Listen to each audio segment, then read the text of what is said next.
शीघ्र ही परमेश्वर के वचन की ओर प्रवेश करेंगे।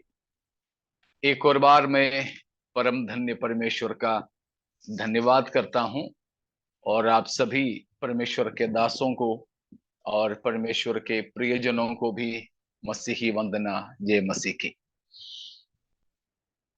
एक हफ्ता के पश्चात हमें प्रभु की वचन प्रकाशित वाक्य में से सीखने का अवसर प्रभु ने हमें दी है। परमेश्वर को महिमा और तारीफ मिले। हम कहाँ पहुंचे हैं आपको याद होंगे ना? लौदीकीय कलीसिया में दीन और दरिद्री है। जी हाँ।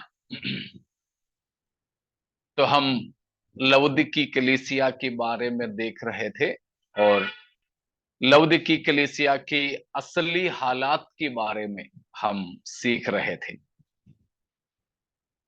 तो उसका 17वां पद, 3 का 17वां पद एक और बार हम पढ़ेंगे।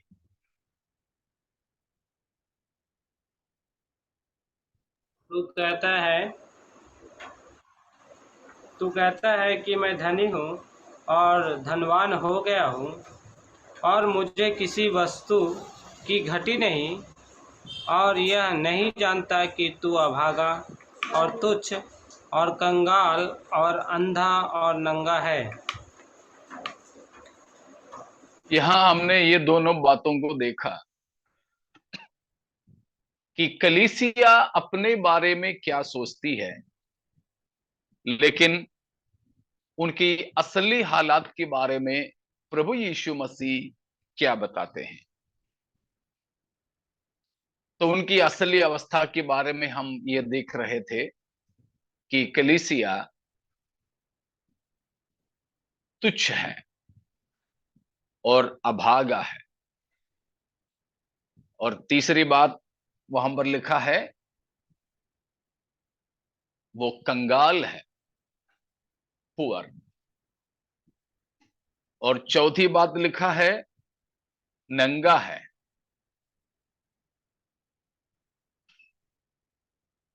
और कुछ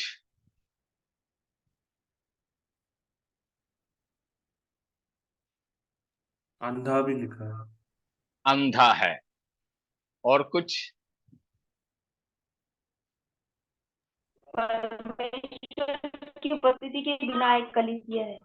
हाँ, मसीह की गैर हाजिरी, प्रभु उस कलीसिया में नहीं। तो ये हालात है कलीसिया की। तो हमने देखा कलीसिया की सबसे बड़ी खासियत प्रभु की उपस्थिति है। जी उठा यीशु मसीह की उपस्थिति ही कलीसिया को कलीसिया बनाती है। अगर पुनरुत्थित यीशु मसीह की उपस्थिति हमारे बीच में नहीं है तो हम बस एक भीड़ है, एक साधारण झुंड है। उसके बारे में हम सीखे थे। और इन 5-6 बातों में से कितने बातों को हम सीखे थे? याद होंगे ना? 4 बात। क्या क्या है? पहला, हमने किसके बारे में सीखे थे?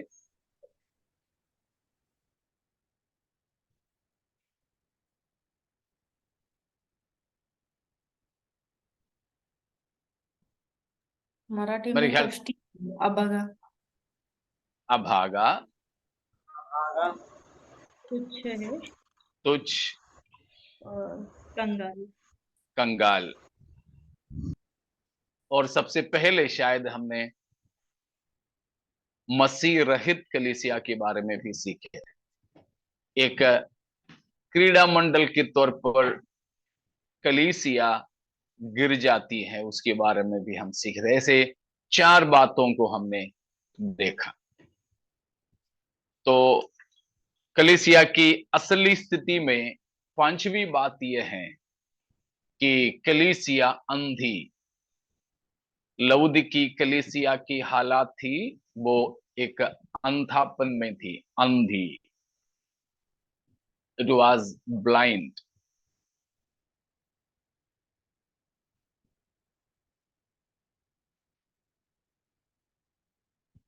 उसका जो यूनानी शब्द है पोरोसिस करके हैं, POROSIS,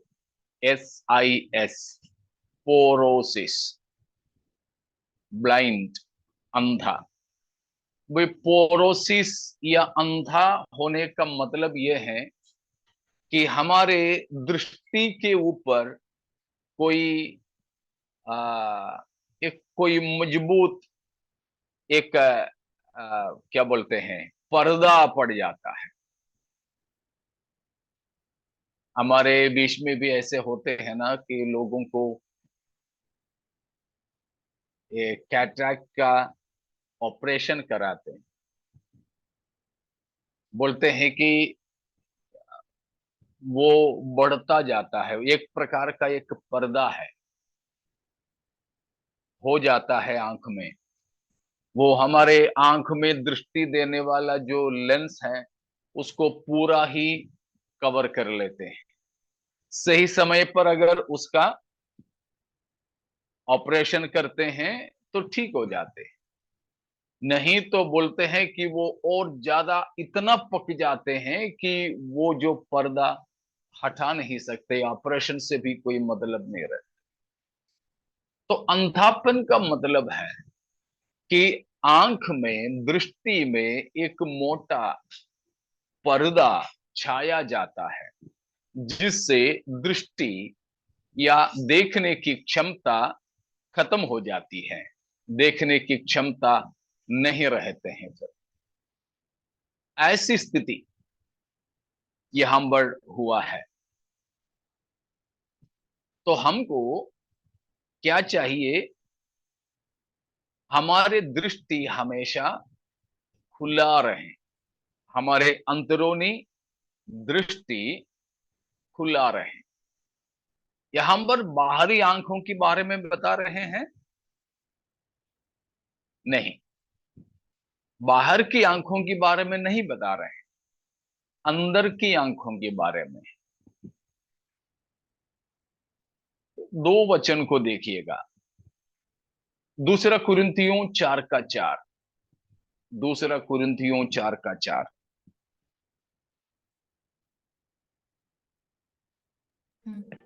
और और उन हाँ जी, पढ़ लीजिए। और उन अविश्वासियों के लिए जिनकी बुद्धि इन संसार के ईश्वर ने अंधी कर दी है, ताकि मसीह जो परमेश्वर का प्रतिरूप है उसके ज्योतिर्मय जो तेजोमय सुसमाचार का प्रकाश उन पर न चमके। इस संसार के ईश्वर ने अविश्वासियों के मन को अंधी कर दी है। ये बाहर की आंखों के बारे में नहीं, शायद हमें ऐसी भी आंख होगी जो अंधेरे में भी दिखता हो, हमें ऐसी भी आंखें होगी जो अंधेरे में भी दिखते हैं। बचपन में मुझे भी अंधेरे में भी थोड़ा सा ध्यान से देखते तो दिखता था। शायद हमारे बच्चे लाइट वगैरह बुझाने के बाद में पूछते होंगे, पापा मैं कहाँ हूं, दिखता है? तो बच्चे बोलते हैं मुझे दिखाई देता है, आप कहाँ हैं? तो बच्चे इधर उधर हो जाते हैं। परसों सोने के समय में रूफस पूछ रहा था लाइट सब बंद करने के बाद में, पापा मैं क्या कर रहा हूं, दिखता है आपको? मैंने कहा हाँ दिखता। तो पूछे ये कितना है, पूछा। तो शायद हमारे बाहर की दृष्टि इतनी तेज होगी, हमें दूरी से दिखाई देता होगा, दूर की चीजें पढ़ सकते होंगे, बहुत नजदीक में रख के पढ़ सकते होंगे, अंधेरे में भी दिखाई देता होगा, ये सब है। लेकिन यहां लौदीकी कलीसिया की अंधापन के बारे में बोल रहे हैं तो इस बाहरी आंख के बारे में नहीं।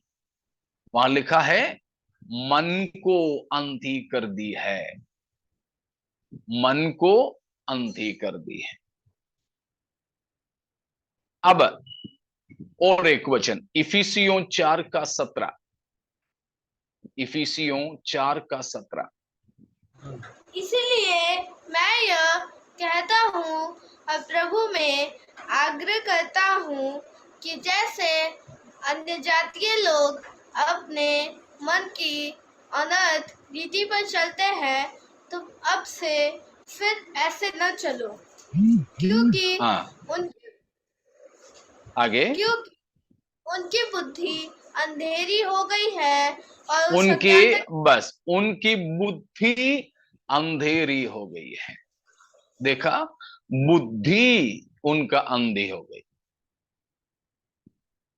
मन अंधे हो गए। कुरिन्थियों में हमने पढ़ा, इफिसियों में पढ़ रहे हैं कि उनकी बुद्धि अंधेरी हो गई है। तो यहां पर कुरिन्थियों में भी इफिसियों में भी पौलुस ने अन्य जातियों के बारे में बताया है, लेकिन यहां कलीसिया है। पर कलीसिया भी अब किसकी दशा में, किसकी दुर्दशा में गिर गई है? अन्य जाति के। अन्य जातियों के। समझ पा रहे हो ना उसकी गंभीरता? तो यह है अंधापन, मन अंधे होकर, बुद्धि अंधे होकर चलने वाली स्थिति। इसलिए पौलुस की प्रार्थना क्या है? इफिसियों 1 अध्याय का 17वां पद, इफिसियों 1:17। कि हमारे प्रभु यीशु मसीह का परमेश्वर जो महिमा का पिता है, तुम्हें अपनी पहचान में ज्ञान और प्रकाश की आत्मा दे और तुम्हारे मन की आंखें ज्योतिर्मय हो कि तुम जान लो। तुम्हारे तो बस तुम्हारे मन की आंखें ज्योतिर्मय हो। तो 2 प्रकार के अंधापन के बारे में हमने देखा। अब पौलुस की प्रार्थना है कलीसिया के लिए कि तुम्हारी मन की आंखें ज्योतिर्मय हो, बाहरी आंखें नहीं, बाहरी आंखें नहीं। तो हमें भी यही चाहिए। लौदीकी कलीसिया की बात यह है कि वो बिल्कुल मन से अंधे हो गए, बुद्धि से वे अंधे हो गए। उस अंधकार की स्थिति, उस अंधापन की अवस्था यहां पर लौदीकी कलीसिया पर छाया हुआ था। प्रभु यीशु मसीह ने कहा हुआ एक बात है, यूहन्ना 9:39, 9:39, जॉन।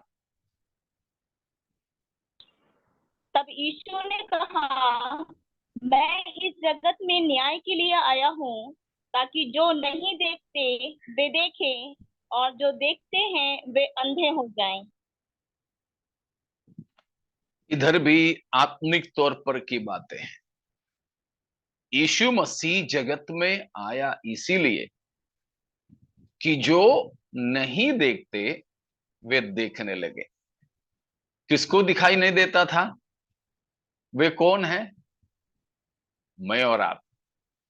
हम अन्य जाति के, मन और बुद्धि के अंधे, लेकिन प्रभु यीशु मसीह के जगत में आने से देखने लगे, सच्चाई को पहचानने लगे।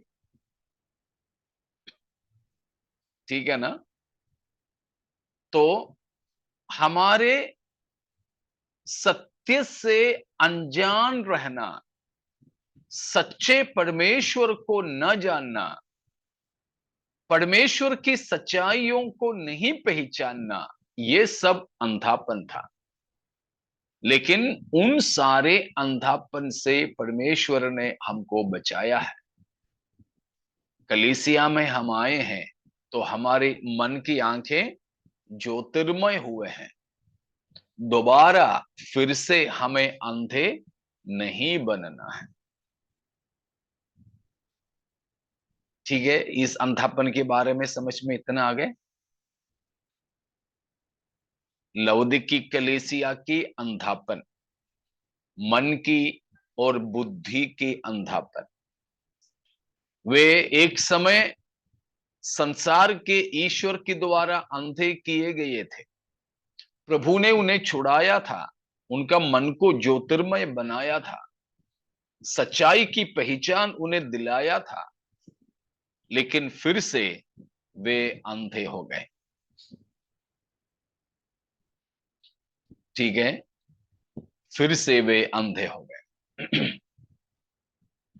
अब एक चीज और है कि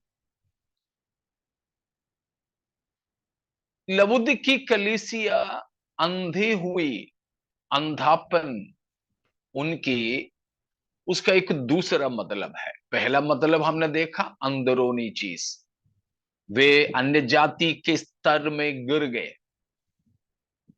अब लवुदिकी कलीसिया के अंधापन के बारे में बोले तो दूसरी एक चीज है।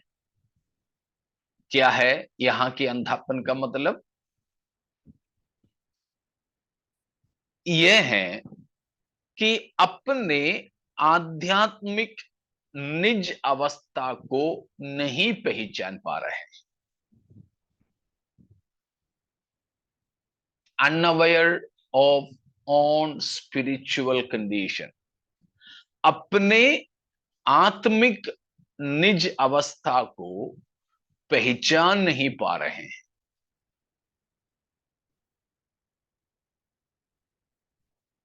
ठीक है, खुद की निचली स्थिति, खुद की मरी हुई हालत नहीं पहचान पा रहे हैं,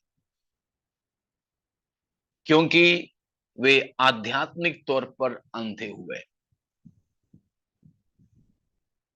बहुत से ऐसे लोग हैं जो अंधे हैं, उन्हें क्या नहीं, अपने असली आत्मिक अवस्था की पहचान नहीं है, अपने निज अवस्था को जानते नहीं है। कोई बता के भी दे दे तो भी वे नहीं समझ पाते।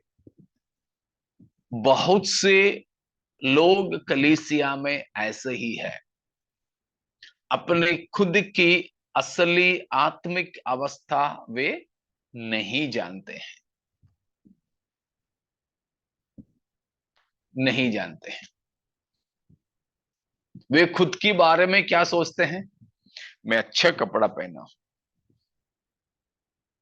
मेरा चेहरा बिल्कुल साफ है, मेरे बाल बहुत अच्छे से कंघी किया है, सब अच्छा है। लेकिन बेचारा नहीं जान पा रहा है कि कपड़ा ही नहीं है उनके बदन में। तो ये है अंधापन की स्थिति। ठीक है ना? तो पहला अवस्था हमने देखा, दूसरा मतलब अंधापन का भी देखा कि अपने गिरी हुई आत्मिक हालात को नहीं पहचान पा रहे हैं। क्या हमारे जीवन में ऐसे हैं? हम अपने आत्मिक अवस्था को जानते हैं?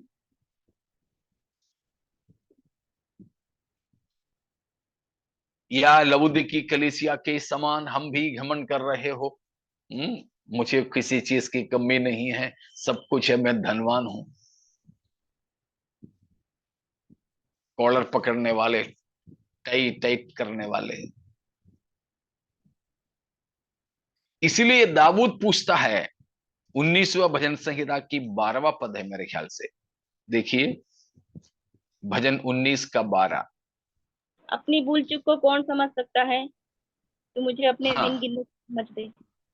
हाँ, अपनी भूल चूक को कौन समझ सकता है। अपनी भूल चूक को समझना, लेकिन अंधे हो तो ये नहीं होगा, अपनी भूल चूक को नहीं समझ पाएंगे।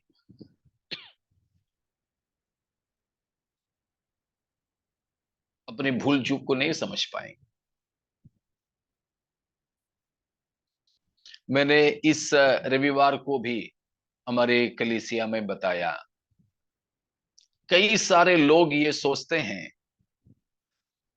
हाँ मेरे विवेक तो मुझे दोषी नहीं ठहराते, मेरे विचार में मैं तो ठीक हूं,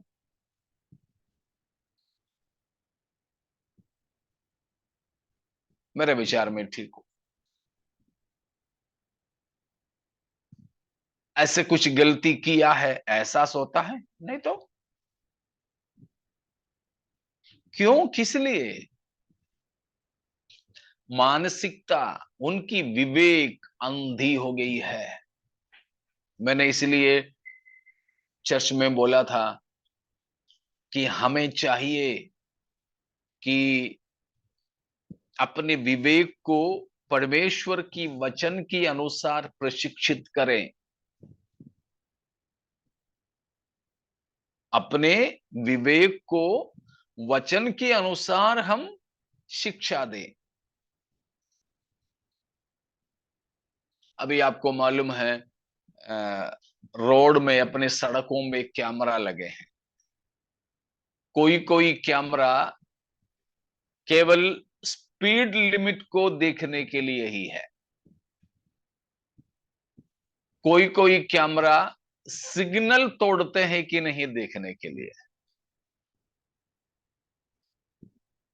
तो उसको आर्टिफिशियल इंटेलिजेंस बोलते हैं, या फिर उस कैमरा को कंप्यूटर के साथ में जोड़कर एक ऐसी बुद्धि दिया है उसको कि वो उसमें जो फीड करके रखा है वो पहचान पाएगा। तो जैसे उस कैमरा को सेट किया है, जैसा उस कैमरा को जो फीडिंग दिया है, प्रशिक्षित किया है, वही वो पहचान सकेगी। जो स्पीड लिमिट को जांचने के लिए रखा हुआ कैमरा में ये नहीं आएगा कि सीट बेल्ट पहना है कि नहीं, हेलमेट पहना है कि नहीं, क्योंकि उसका प्रशिक्षण उसको नहीं दिया है। आप देखते हैं पुलिस डिपार्टमेंट में, पुलिस विभाग में, रेलवे में, मिलिट्री के पास में सब कुत्ते रहते हैं, कुत्ते। वो कुत्तों को भी प्रशिक्षण अलग अलग तरीके से देते हैं। कोई कोई कुत्तों को ये शिक्षा देते हैं कि कोई ड्रग्स, कोई नशे की वस्तु को सूंघने की, वो तो नशे की चीज ही सूंघ सकते हैं। कुछ को तो कोई विस्फोटक वस्तु के बारे में शिक्षा देते हैं, तो वे कुत्ते ये सूंघते हैं कोई विस्फोटक वस्तु है कि नहीं। कुछ कुत्तों को ऐसी प्रशिक्षण देते हैं जो मिट्टी के अंदर या कहीं पर भी जीवित लोग दबे हुए हैं तो उनको सूंघने का। तो जैसे उनको शिक्षा दिया है वैसे ही वे काम कर सकते हैं। वैसे हमारे विवेक को हम किसके अनुसार शिक्षा दे, परमेश्वर के परमेश्वर वचन के के। वचन। परमेश्वर के वचन के अनुसार। संसार का एक स्तर है, स्टैंडर्ड है, दुनिया की एक रीत है, देशों के नियम के कई बातें हैं, उन रीतियों में हम अपने विवेक को प्रशिक्षित करें तो कई पापों के बारे में हमारा विवेक तो हमें बताएंगे ही नहीं। इसीलिए मैंने संडे को चर्च में बताया बात है, कभी भी हमारा विवेक को वचन की जगह पे मत रखना। वचन की विकल्प में कभी हम अपने विवेक पर भरोसा नहीं करना। समझ रहे हो ना? कई बार हम लोगों को तो लगता है अरे मैं तो बिल्कुल साफ सुथरा हूं, मुझ में तो कोई ऐसी गलती या पाप नहीं है।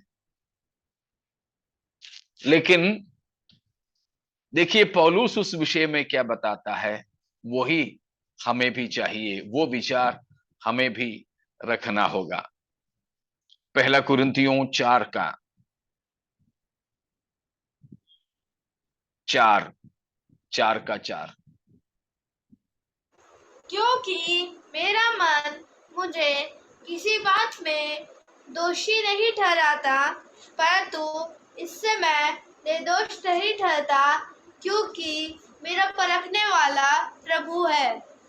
अब मेरा मन तो मुझे कई बातों में दोषी नहीं ठहराएगा। उसका मतलब ये नहीं कि मैं निर्दोष हूं। मतलब अपना विवेक को हम बाइबल मत बनाना, अपना विवेक को क्या मत बनाना, बाइबल ना बनाना। ऐसा है तो हम अंधे हो जाएंगे। लवोदिकी कलीसिया अपने निज अवस्था को नहीं पहचान पाई, इतनी अंधी हो गई थी लवोदिकी कलीसिया कि प्रभु यीशु मसीह वहां से उठ के चला गया तो भी पता नहीं चला। प्रभु यीशु मसीह कलीसिया से जाते हुए इनमें से किसी ने देखा? नहीं। जब प्रभु यीशु मसीह अनुपस्थित था, गैर हाजिरी भी उन्होंने किसी ने पहचाना नहीं। यही अंधापन, यही अंधापन कि अपने निज आत्मिक अवस्था से अनजान रहना, ये हमारे जीवन में ना हो। दाऊद इसलिए पूछता है, अपने भूल चूक को कौन समझ सकता है? अपने भूल चूक को समझें, अपने निज अवस्था को पहचाने, तभी हम प्रभु के पास दौड़ आएंगे। तो ये अंधापन, ये भी हम बोल सकते हैं कि एक प्रकार की बेहोशी हालात है। ये जो आत्मिक अंधापन है, एक प्रकार की बेहोशी हालात है कि होश में ना रहने की स्थिति है। देखिए लूका 15 का 17वां पद, लूका 15:17। जब वह अपने आप ही में आया तब कहने लगा, मेरे पिता के कितने ही मजदूरों को भोजन से अधिक रोटी मिलती है और मैं बस यहाँ। वहां पर उड़ा पुत्र के बारे में क्या पढ़ा? जब वो अपने आप पे में वापस आया, अपने आप पे में आया। When he came to himself,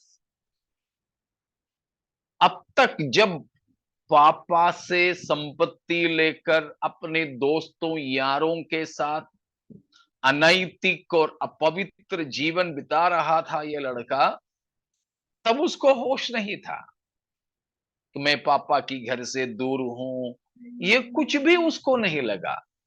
लेकिन अब वो अपने आप में वापस आया। आत्मिक अंधापन इसीलिए ये बेहोशी हालात है, खुद में नहीं रहने की स्थिति है। खुद में नहीं रहते हैं तो उसका मतलब अपने निज अवस्था को नहीं पहचान पाते हैं। समझ में आया इतना?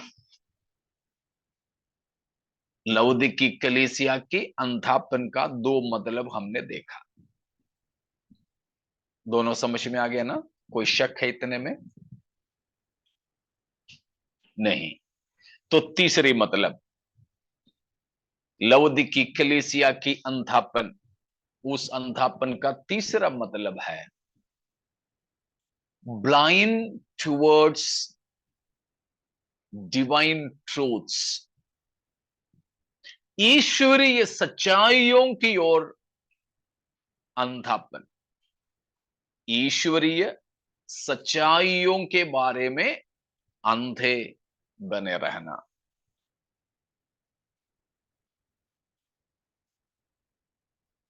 परमेश्वर की सच्चाइयों के बारे में।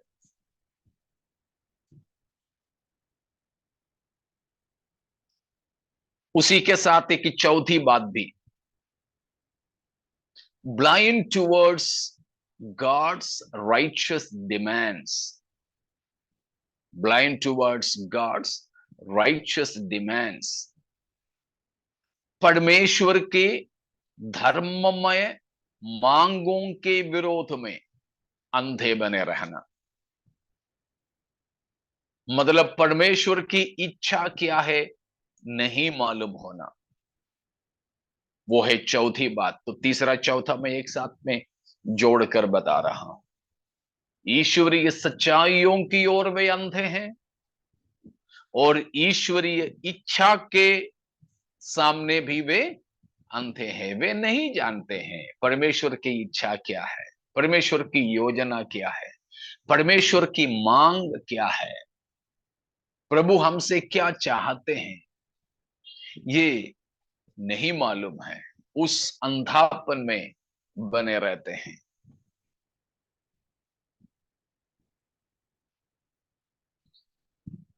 समझ में आया ना?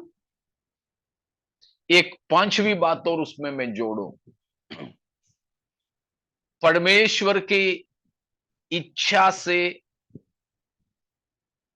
आज्ञाकारी नहीं बन पाना। परमेश्वर की इच्छा से आज्ञाकारी नहीं बन पाना। A state that cannot respond obediently to God. परमेश्वर से आज्ञाकारिता से प्रतिक्रिया नहीं कर पाना, यह अंधापन है। बड़े दुख की स्थिति है। तो आखिरी में जो बताया तीन बात, तीसरा चौथा पांचवा, बिल्कुल जुड़े बात है। क्या है? परमेश्वर की सच्चाइयां, ईश्वरीय ज्ञान, वचन की सच्चाइयां उसके प्रति अंधे हैं, नहीं समझ पाते हैं। वचन की गहराइयां नहीं समझ पाते, वचन की अंदर की गूढ़ बातों को नहीं समझ पाते।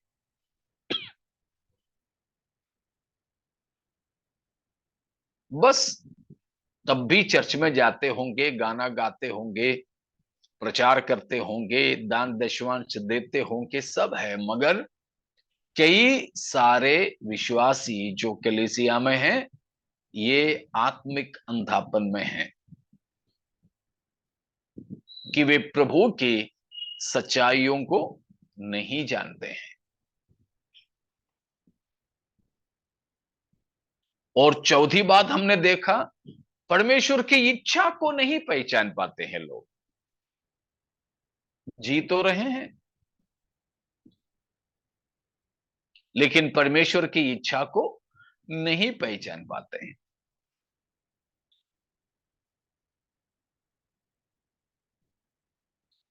और पांचवी बात हमने ये देखा, परमेश्वर की इच्छा को अगर पहचान भी लिया किसी पे तरह, लेकिन उसको पूरा नहीं कर पा रहे।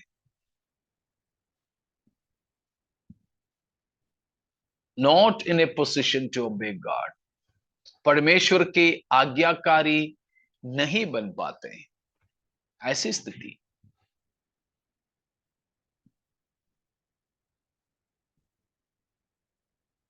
क्या कलीसिया के अंदर ऐसे ही लोग ज्यादा नहीं है? इन्हीं रीतियों के लोग नहीं है ज्यादा कलीसियाओं में?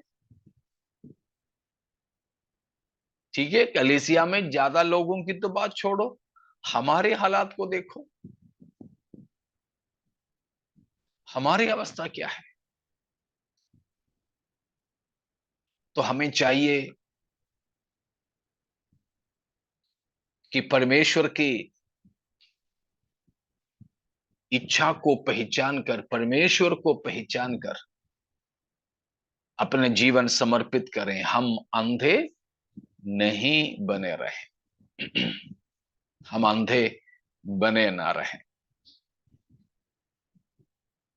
ठीक है, अंधापन के बारे में कुछ तो समझ में आए होंगे। Praise God. ठीक है, तो लवोदिकी कलीसिया की हालात, सबसे गंभीर बात प्रभु की उपस्थिति नहीं है। दूसरा, वे अभागे। तीसरा, वे तुच्छ। और चौथा, वे कंगाल। और पांचवा, आज हमने देखा, वे अंधे थे। एक और चीज है, क्या है?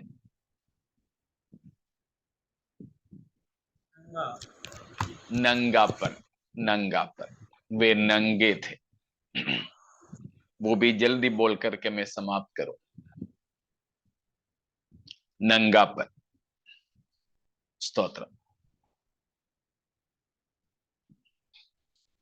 नंगापन का मतलब क्या है?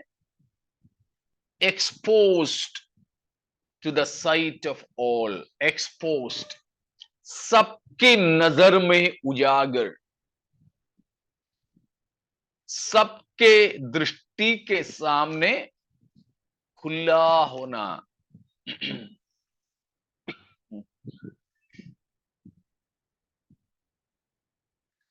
Not having the outer garment, बाहर अपने ढकने की कपड़ा नहीं होना।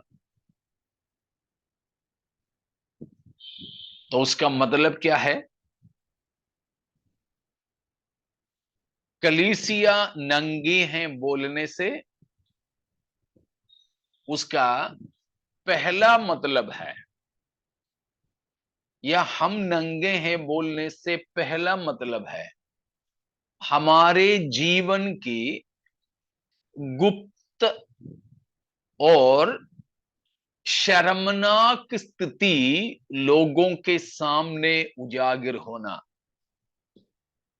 अपने जीवन के गुप्त और शर्मनाक अवस्था, स्थिति औरों के सामने पेश होना। ये है अंधा, ये नंगापन का मतलब। हम कपड़ा क्यों पहनते हैं? हमारे शरीर के उन अंगों को गुप्त रखने के लिए जो समाज के सामने दिखाना नहीं है, हमारे शरीर को ढकने के लिए। घर पे कुछ लोग अकेले बनियान पहन करके घूमते होंगे, लेकिन कोई घर में आ जाए तो जल्दी जाके टी शर्ट वगैरह पहन लेते हैं। तो हमारे शरीर के गुप्त भागों को ढकना, जिसकी दिखाने से, लोग देखने से हमको शर्म आता है, वो है नंगापन। तो आत्मिक नंगापन का मतलब क्या है? हमारे व्यक्तिगत और गुप्त जीवन की पाप और शर्मनाक स्थिति उजागर होना। प्रभु के लोगों के गुप्त जीवन में ऐसी गुप्त बात होना जिसकी बारे में बताने से शर्मिंदा होना पड़े, ऐसी स्थिति है जो है नंगापन का मतलब। इफिसियों 5 का 11 और 12।